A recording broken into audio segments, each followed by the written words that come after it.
नमस्कार, स्वागत है आप सभी का। आज की वीडियो में हम आधुनिक भारतीय इतिहास के अंतर्गत दिए गए इंपॉर्टेंट टॉपिक प्रांतीय चुनाव और मंत्रिमंडल का गठन, कांग्रेस, समाजवादी पार्टी एवं त्रिपुरी अधिवेशन, तो इस टॉपिक के अंतर्गत दिए गए वन लाइनर क्वेश्चन आंसर और साथ ही यहाँ पर दिए गए इंपॉर्टेंट फैक्ट्स को आज की वीडियो में हम अध्ययन करेंगे। तो शुरू करते हैं आज की वीडियो को। तो यहाँ पर पहला प्रश्न है, किस अधिवेशन के द्वारा भारत में प्रांतीय चुनाव करवाने का प्रावधान किया गया था? तो भारत शासन अधिनियम 1935 के द्वारा। अगला प्रश्न है, भारत शासन अधिनियम 1935 के अंतर्गत भारत में प्रांतीय चुनाव किस वर्ष संपन्न किया गया? तो वर्ष 1937 में।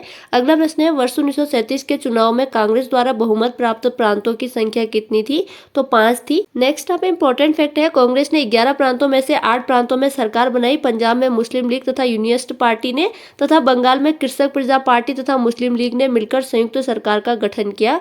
अगला प्रश्न है, वर्ष 1937 में प्रांतीय चुनाव के बाद कांग्रेस ने कुल कितने समय तक शासन किया? तो 28 माह तक। अगला प्रश्न है, वर्ष 1938 में भारतीय राष्ट्रीय कांग्रेस के हरिपुरा, जो कि गुजरात में है, तो हरिपुरा अधिवेशन की अध्यक्षता किसने की थी? तो सुभाष चंद्र बोस ने। अगला प्रश्न है, भारतीय राष्ट्रीय कांग्रेस के किस अधिवेशन में हुए कांग्रेस अध्यक्ष के चुनाव में सुभाष चंद्र बोस ने पट्टाभी सीतारमैया को पराजित किया था? तो त्रिपुरी अधिवेशन, जो कि हुआ था 1939 ईस्वी में। अगला प्रश्न है, सुभाष चंद्र बोस के त्यागपत्र के पश्चात भारतीय राष्ट्रीय कांग्रेस का अध्यक्ष कौन बना? तो डॉक्टर राजेंद्र प्रसाद। अगला प्रश्न है, कांग्रेस छोड़ने के पश्चात सुभाष चंद्र बोस ने वर्ष 1939 में किस दल की स्थापना की थी? तो फॉरवर्ड ब्लॉक दल की।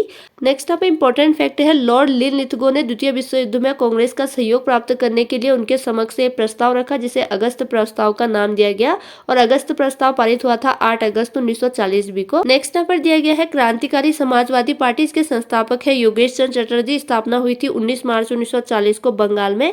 उद्देश्य अंग्रेजों को शक्ति द्वारा भारत से बाहर निकालकर देश में समाजवाद की स्थापना करना। इस पार्टी ने त्रिपुरी कांग्रेस अधिवेशन में सुभाष चंद्र बोस का समर्थन किया तथा भारत छोड़ो आंदोलन का स्वागत किया था। नेक्स्ट यहाँ पर दिए गए हैं 1937 के प्रांतीय चुनाव और प्रधानमंत्री। तो यहाँ पर प्रांत और प्रधानमंत्री दिए गए हैं।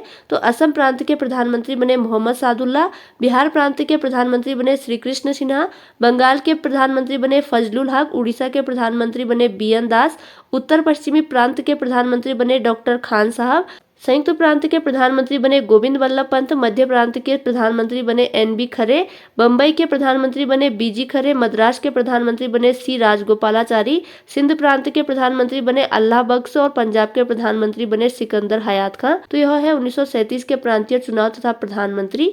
अगला प्रश्न है, वर्ष 1934 में पटना में अखिल भारतीय कांग्रेस समाजवादी पार्टी का संयोजक कौन था? तो जयप्रकाश नारायण। अगला यहाँ पे इंपॉर्टेंट फैक्ट है, बिहार सोशलिस्ट पार्टी के संस्थापक जयप्रकाश नारायण थे, जिन्हें लोकनायक के नाम से भी जाना जाता है। नेक्स्ट यहाँ पर अगला प्रश्न है, वर्ष 1937 के चुनाव के पश्चात संयुक्त प्रांत में गठित मंत्रिमंडल में वित्त विभाग के प्रमुख कौन बने?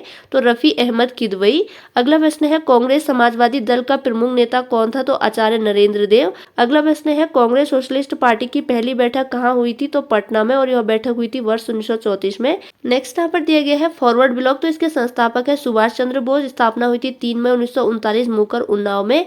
उद्देश्य है सभी साम्राज्यवादी विरोधी शक्तियों को संगठित करना और अनिवार्य संघर्ष की पूर्ति हेतु तत्पर रहना। और फॉरवर्ड ब्लॉक के अन्य सदस्य है देवव्रत बिस्वास, जो कि महासचिव बने, विशंबर दयाल त्रिपाठी, जो कि राष्ट्रीय महामंत्री थे, तथा स्वामी सहजानंद। तो यह है फॉरवर्ड ब्लॉक के बारे में इंपॉर्टेंट पॉइंट। नेक्स्ट यहाँ पे इंपॉर्टेंट फैक्ट है, वर्ष 1937 के प्रांतीय चुनाव, जो कि विधानसभा हेतु हुए थे, तो वर्ष 1937 के प्रांतीय चुनाव में कुल 1585 सीटों में से कांग्रेस को 707 सीटें प्राप्त हुई। तो ये थी आज की वीडियो, जिसके अंतर्गत आज की वीडियो में हमने आधुनिक भारतीय इतिहास के अंतर्गत दिए गए इंपॉर्टेंट टॉपिक प्रांतीय चुनाव और मंत्रिमंडल का गठन और साथ ही कांग्रेस, समाजवादी पार्टी और त्रिपुरी अधिवेशन, तो इस टॉपिक के अंतर्गत दिए गए वन लाइनर क्वेश्चन आंसर और साथ ही यहाँ पर दिए गए इंपॉर्टेंट फैक्ट्स को आज की वीडियो में हमने अध्ययन किया। अगर वीडियो आपकी स्टडी में हेल्पफुल हुई है तो प्लीज चैनल को लाइक, शेयर और सब्सक्राइब जरूर कीजिएगा।